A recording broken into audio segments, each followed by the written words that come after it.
o diferente, como eu era o diferente da sala, eles era o que era para ser a zoação, só que aí tudo tem um limite. Era fanho, bocão, cepacol, tudo que era ligado à boca ou à voz era o que normalmente era utilizado.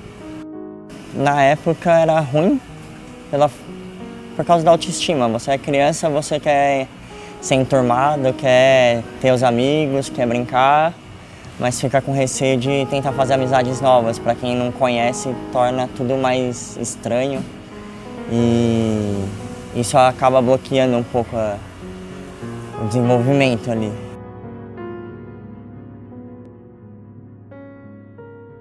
Meu nome é Gustavo Fiaschi, tenho 25 anos, sou de Santo André. Nasci com fissura unilateral lábio-palatina, né? Fissura lábio, gengiva, céu da boca até o começo da campainha. O bullying é um fenômeno social que, na verdade, existe muito anteriormente ao fato de ter recebido essa denominação, né? São comportamentos agressivos, injustificados, repetitivos, em relação a pessoas que não fizeram nada para provocá-los, né? Então pode ser uma agressão verbal, pode ser agressão física, psicológica, virtual, né? O cyberbullying, que também hoje é muito comum. Atenção, chamada para reunião de internação. Os nossos pacientes, pelas dificuldades que eles apresentam em relação à estética e à comunicação, são vítimas fáceis de bullying, né? Principalmente no ambiente escolar. Na minha época escolar, no período escolar, ensino fundamental, eu tive alguns problemas. Na escola que eu estudava, não tive tanto apoio assim. As crianças apelidavam, apontavam, tiravam sarro, faziam brincadeiras. E nessa escola onde eu estava não tinha tanto apoio. Falei com os meus pais, foi levado à direção da escola. Porém, eles falaram que não podiam fazer nada no momento porque eram apenas crianças, eram apenas brincadeiras. Acabei trocando de escola, indo para uma escola particular, onde lá eu tive um apoio maior, tanto da equipe da escola, quanto da família e psicólogos. Da subsede que tem em Santo André, tinha psicólogo e eu frequentava o psicólogo lá.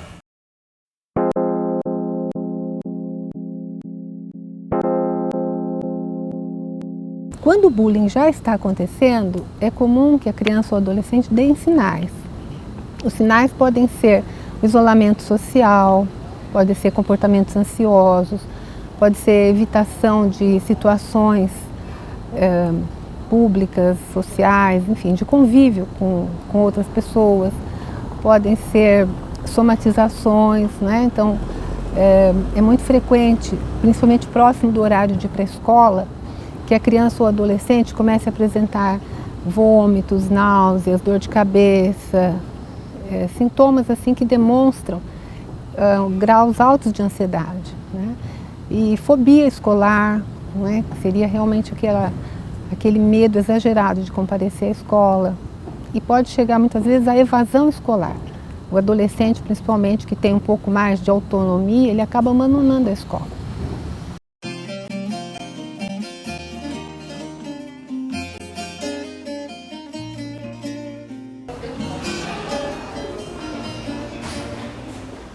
Eles estão querendo saber a sua história. Eles estão querendo saber a sua história. Sabia? A sua história, desde que tu nasceu. Eu sou Lúcio Cardim, sou pai do Cauê Cardim.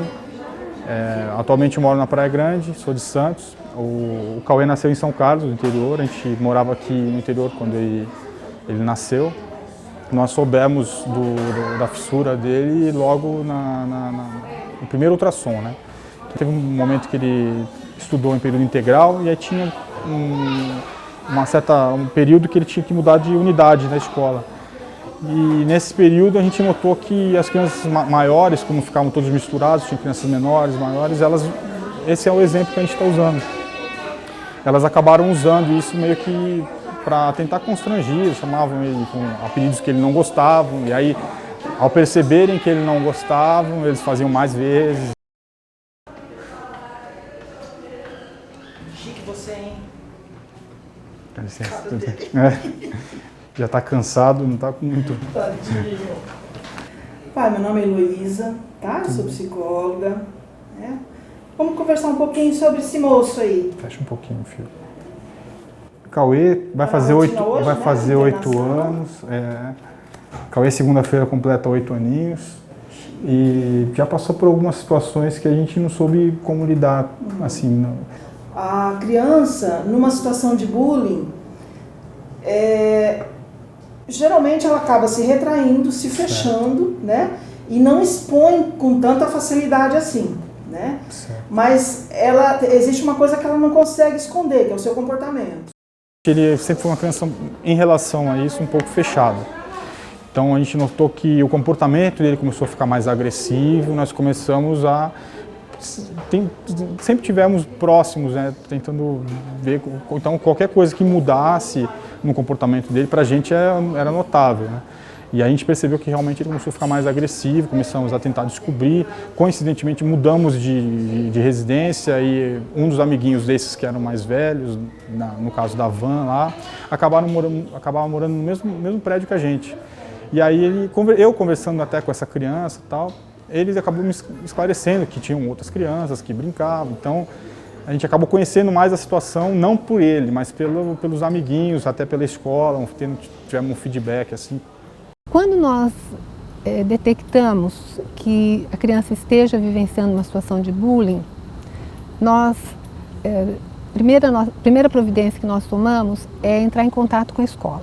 O nosso contato escolar se faz por meio de uma carta padronizada que nós elaboramos e que nós enviamos para a escola, explicando qual é o quadro que a criança apresenta, qual é o tratamento que é feito aqui. Nós orientamos os pais e quando a situação requer um acompanhamento psicológico mais prolongado, nós fazemos encaminhamento psicológico para a cidade de origem do paciente.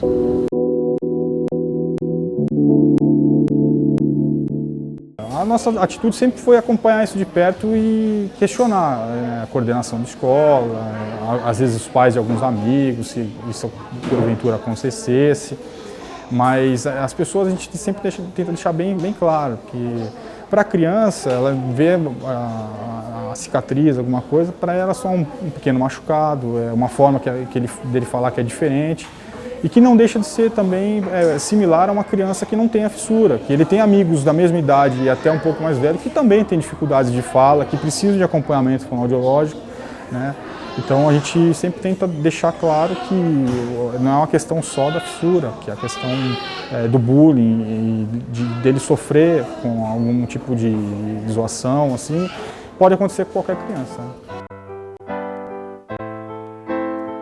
Essa autoestima que os pais têm, essa habilidade de desenvolver nos filhos, vai ajudar pra caramba a criança a tirar de letra numa situação dessa. Os pais têm um papel muito importante, né? Porque a família pode dar um suporte muito adequado, a família pode ajudar a valorizar a criança ou adolescente, né, vítima de bullying, a ressaltar todos os aspectos positivos do seu comportamento, da sua personalidade.